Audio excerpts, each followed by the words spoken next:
आइए अब हम ज्येष्ठ मास की निर्जला एकादशी की कहानी सुनते हैं। एक बार एक बहुत छोटा सा गांव था। उस गांव में एक ब्राह्मण अपने बेटा बहू के साथ रहता था। बेटे की नई नई शादी हुई थी। ब्राह्मण हर एकादशी का व्रत करता था। जब उसकी पत्नी जीवित थी तो दोनों जोड़े से एकादशी का व्रत करते थे, लेकिन मरने के बाद ब्राह्मण ने एकादशी व्रत जारी रखा। तब एक दिन की बात है, ज्येष्ठ मास की निर्जला एकादशी आने वाली थी। तब ब्राह्मण ने अपने बेटे की बहू से कहा कि बहू, कल मेरा निर्जला एकादशी का व्रत है। जब मेरी तबीयत ठीक रहती थी तो मैं बिना अन्न जल के निर्जला एकादशी का व्रत करता था, लेकिन अब मेरी तबीयत इतनी ठीक नहीं रहती है, इसलिए मैं 2 बार चाय पी लूँगा और फलाहार और दूध ले लूँगा। तुम थोड़ा दूध ज़्यादा ले लेना। नई बहू बोली कि पिताजी, फल तो घर में नहीं है। तब ब्राह्मण बोला कि कोई बात नहीं, तुम मुझे दिन में 3-4 बार चाय बना करके दे देना। तब दूसरे दिन निर्जला एकादशी का दिन था। ब्राह्मण सुबह ब्रह्म मुहूर्त में उठा, स्नान आदि करने के बाद भगवान विष्णु और माता लक्ष्मी का पूजन किया और एकादशी व्रत का संकल्प लिया। फिर थोड़ी देर बाद उसने अपने बेटे की बहू से चाय मांगी। बहू चाय बनाने लगी। तभी उसकी पड़ोसन उससे बातें करने के लिए घर आ गई और आवाजें लगाने लगी। तब नई बहू ने पड़ोसन की बात का कोई जवाब नहीं दिया तो पड़ोसन अंदर आ गई और बोली कि बहू, तू आज क्या कर रही है? तब नई बहू ने कहा कि आज मेरे ससुर का निर्जला एकादशी का व्रत है, मैं उन्हीं के लिए चाय बना रही हूँ। इस तरह पड़ोसन पूरे दिन 4 बार आई तो हर बार बहू चाय बनाते हुए मिली। दूसरे दिन जब नई बहू पनघट पर पानी भरने के लिए गई तो उसी पड़ोसन ने कहा, अरे बहू, जब मैं कल तेरे पास 4 बार आई तो तू 4 बार चाय बना रही थी। कितनी बार तेरे ससुर चाय पीते हैं? तब बहू ने कहा कि मेरे ससुर एकादशी के दिन फलाहार करते हैं और चाय पीते हैं, लेकिन कल कोई फल घर में नहीं था तो मैंने उनको 4 बार चाय बना करके दी। तब पड़ोसन चिढ़ती हुई बोली कि तुम सारे दिन काम करती रहोगी तो बीमार पड़ जाओगी। ऐसा करो, जब दोबारा एकादशी का दिन आए तो व्रत करने से अपने ससुर को मना कर देना और चाय भी बना करके मत देना। बहू बड़ी ही सीधी थी, वह पड़ोसन की बातों में आ गई। इस तरह जब दोबारा एकादशी का दिन आया तो ससुर ने फिर से अपनी बहू से एकादशी के दिन चाय बनाने के लिए कहा, लेकिन बहू ने पहले से ही सोच रखा था। उसने कहा, पिताजी, मैं आपको बार बार चाय बना करके नहीं दूंगी। या तो आप एकादशी बेच दीजिए या फिर आप एकादशी का व्रत करना छोड़ दीजिए। तब ससुर बोला कि बहू, व्रत करना तो मैं नहीं छोड़ सकता। तब नई बहू बोली कि फिर आप एकादशी को बेच दीजिए। उस दिन ससुर बहुत उदास हो गया। वह अपना गमछा लेकर घर से निकल पड़ा।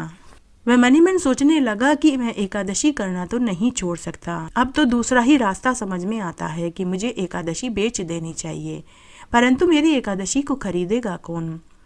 तब वह जोर जोर से गांव में गलियों में आवाज लगाने लगा कि कोई मेरी एकादशी खरीद लो, कोई मेरी एकादशी खरीद लो। इस तरह सुबह से दोपहर और दोपहर से शाम हो गई। तभी वह ब्राह्मण राजा के महल के सामने से गुजरा। राजा, रानी और दासी उस समय महल के झरोके में बैठे हुए थे। रानी बड़ी ही समझदार थी। तब रानी राजा से बोली कि हे राजन, यह ब्राह्मण जरूर किसी परेशानी में है जो एकादशी बेच रहा है। आप उस बुजुर्ग को महल में बुलवाइए, हम उसकी एकादशी खरीद लेते हैं। तब राजा ने दासी को भेजकर उस ब्राह्मण को महल में बुलवाया। तब राजा ने ब्राह्मण से पूछा कि अरे भाई, तुम एकादशी कितने में बेचोगे? तब राजा ने कहा कि हे ब्राह्मण, तराजू के एक पलड़े में मैं सोने चांदी हीरे मोती रख दूंगा, लेकिन तुम दूसरे पलड़े में क्या रखोगे? ऐसा करो, दूसरे पलड़े में तुम बैठ जाओ। तब वह ब्राह्मण बोला कि हे राजन, मुझे तराजू में बैठने की क्या जरूरत है, मेरा ये गमछा ही बहुत है। तब तराजू के एक पलड़े में बुजुर्ग का गमछा रख दिया तो दूसरे पलड़े में राजा ने सोने चांदी के सिक्के रखे, लेकिन गमछे वाला पलड़ा टस से मस तक नहीं हुआ। राजा ने अपने राजकोष का सारा सोना चांदी रुपया आदि रख दिया, लेकिन फिर भी गमछे वाला पलड़ा टस से मस नहीं हुआ। यह खबर पूरी नगरी में आग की तरह फैल गई। सभी दरबारी, मंत्री, पूरा गांव, पूरी प्रजा उस दृश्य को देखने के लिए राजा के महल में उमड़ पड़ी। जब उस ब्राह्मण के बेटे और बेटे की बहू को पता चला तो वे दोनों भी महल में पहुंच गए। जब उसने यह नज़ारा देखा तो उसे बहुत शर्मिंदगी हुई। उसने झट से अपने ससुर का गमछा उठा लिया और अपने ससुर से माफ़ी मांगते हुए बोली कि पिताजी मुझे माफ़ कर दीजिए, मैं तो पड़ोसन की सिखाई सीख में आ गई, भला एकादशी की भी कोई कीमत होती है। तब राजा रानी ने भी उस ब्राह्मण से माफ़ी मांगी और कहा कि ग्यारस माता की कोई कीमत नहीं होती, हमें माफ़ कर दीजिए। फिर उस राजा ने उस ब्राह्मण को खूब सारा धन देकर विदा किया। हे ग्यारस माता, जैसा सुख आपने उस बुजुर्ग को दिया वैसा सबको देना, कहानी कहने वाले को, सुनने वाले को और हुक्कारा भरने वाले को। एक बार एक आधी उम्र के ब्राह्मण पति पत्नी थे। उनके कोई औलाद नहीं थी। वो पूरे जेठ मास में बड़ पीपल सींचने 100 कोस दूर जाते थे, क्योंकि आसपास में बड़ पीपल का पेड़ कहीं नहीं था, और पूरे महीने 2 जूनी बात सुनते थे तथा कथा कहानियां सुनते थे। एक समय खाना खाते थे और सबसे बड़ी निर्जला एकादशी का व्रत और उपवास करते थे। जेठ मास में पूरे महीने में रोज एक समय खाना खाते। रोज 100 कोस दूर जाना आना और फिर खाना बनाना, दोनों पति पत्नी थक जाते थे। एक दिन ब्राह्मण से बोली, अगर हमारे बहू होती तो घर का सारा काम कर लेती, रोटी बना लेती, पानी भर लेती, दिया बत्ती कर लेती। 100 कोस दूर जाना फिर वापस आना, रोटी बनाना, मैं बहुत थक जाती हूँ। मेरे हाथ पैर में भी दर्द होने लगता है। अगर बहू होती तो पाँव भी दबा देती। तब ब्राह्मण बोला, अरे भगवान, बिना बेटे के भी कोई बहू आती है? तब ब्राह्मणी बोली, हमारे पास इतना धन है, हमारे मरने के बाद ये किस काम का? आप ऐसा करो, ये माया धन दौलत दे दो और मुझे तो बहू ला दो। तब ब्राह्मण बोला, हमारे गांव के आस पास के सभी 10 गांव वाले तो हमें जानते हैं और उन्हें मालूम है कि हमारे कोई औलाद नहीं है, हमें बेटी कौन देगा? हाँ, मैं ऐसा कर सकता हूँ, किसी अनजान गांव में जाता हूँ और कोशिश करता हूँ। तब ब्राह्मणी ने उसे 10 सोने के सिक्के और रास्ते के लिए आटे और दाल भी दिया। ब्राह्मण दूर नगरी में अनजान गांव में गया। वहां चौपाल के पास 5-6 लड़कियां खेल रही थी। वे सभी अनजान पुरुष को देखकर भागने लगी, लेकिन उनमें से एक लड़की बहुत समझदार थी। वह बोली, अरे तुम क्यों भाग रही हो? यह भी एक भला आदमी है, इसे भी किसी से मिलने जाना होगा। तब ब्राह्मण उस लड़की को देखकर समझ जाता है कि यह बहुत समझदार है, यही मेरी बहू बनने के लायक है। वह ब्राह्मण उस लड़की के साथ साथ उसके घर तक जाता है। तब वह लड़की अपनी माँ से कहती है कि माँ, कोई अनजान व्यक्ति हमारे घर के बाहर खड़ा है। माँ ने कहा, जाओ उन्हें बुला लाओ। तब माँ खुद बाहर आती है और ब्राह्मण देवता से कहती है, आओ ब्राह्मण, बैठो, किस गांव से आप आए हैं और आपको क्या काम है? तब ब्राह्मण ने बताया कि मेरा बेटा काशी पढ़ने गया है, उसके लिए मैं लड़की ढूंढ रहा हूँ। मुझे आपकी लड़की बहुत समझ में आई है। क्या आप अपनी लड़की की शादी मेरे लड़के से कर देंगी? लेकिन मेरा लड़का तो काशी पढ़ने गया हुआ है। मैं चाहता हूँ कि आप अपनी लड़की की शादी तलवार से करवा दें। लड़की की माँ शादी के लिए राजी हो जाती है। तब दूसरे दिन ब्राह्मण तलवार से लड़की की शादी करवा दी जाती है और ब्राह्मण बहू को विदा कराकर घर ले आता है। ब्राह्मणी बहू को देखकर बहुत खुश होती है और उसे घर की सारी जिम्मेदारी सौंप देती है और रोज की तरह दोनों ब्राह्मण पति पत्नी बड़ पीपल सींचने 100 कोस दूर जाने लगते हैं। उससे पहले सास अपनी बहू से सारा काम घर का समझाती है। बेटा, हम मंदिर दर्शन करने जा रहे हैं, तब तक तुम घर का सारा काम कर लेना। यह चावल मूंग है, इनकी खिचड़ी बना लेना। परिंदे में पानी और चूल्हे की आंच को कभी भी खत्म मत होने देना। संध्या के समय दिया बत्ती कर लेना। बहू ने घर की पूरी जिम्मेदारी संभाल ली। रोज बहू गरम खाना बनाती, सास और ससुर के कपड़े धोती, रात को तेल गरम करके सास के पाँव में मालिश करती। दोनों सास ससुर बहुत खुश थे। लेकिन एक दिन सास ससुर के मंदिर जाने के बाद परिंदे का पानी और चूल्हे की आंच खत्म हो जाती है। बहू भागी भागी पड़ोस में लेने जाती है। पड़ोसन ने बहू को बढ़िया पट्टी पड़ा दी। बहू को बाहर की हवा लग गई। पड़ोसन ने पूरी बात बताई कि अरे बूढ़े बूढ़ियों के तो कोई औलाद ही नहीं है। बहू बोली, नहीं, उनका बेटा तो काशी पढ़ने गया है। तब पड़ोसन ने कहा, क्या तुमने देखा है? हमने तो आज तक उनका बेटा नहीं देखा।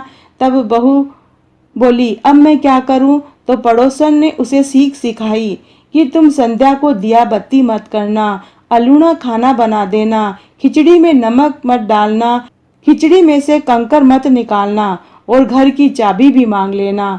फिर क्या था, बहू पड़ोसन की सिखाई सीख में आ गई। उस दिन शाम को सास ससुर घर आए तो उन्हें घर में अंधेरा दिखाई दिया। सास ससुर बोले, बहू आज घर में अंधेरा क्यों है? तो बहू बोली, सासू जी आपको तो एक दिन अंधेरे से ही डर लग रहा है, मेरा तो पूरा जीवन अंधकार में हो गया है। सास ससुर चुप हो गए। फिर खाना खाने बैठे तो खाना अलूना और खिचड़ी में कंकर निकला। तब सास ससुर बोले, बहू आज तुमने खाने में नमक नहीं डाला है और खिचड़ी में भी कंकर आ रहे हैं। तब बहू बोली, सासू जी एक दिन अलूना खाना खा लोगे तो कुछ नहीं बिगड़ेगा, मेरा तो पूरा जीवन आपने अलूना कर दिया है। सास ससुर चुपचाप खाना खाकर सोने चले जाते हैं। तब सास बोलती है, सुनो जी, मुझे लगता है कि बहू को बाहर की हवा लग गई है।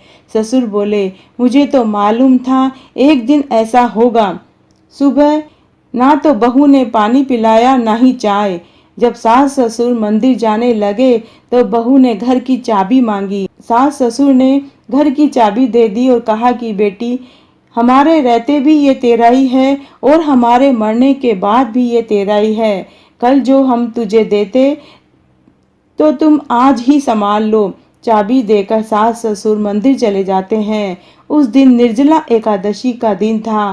सास ससुर ने उपवास रखा था। 100 कोस दूर बड़ पीपल सींचने और 2 जूनी बात सुनने चले गए।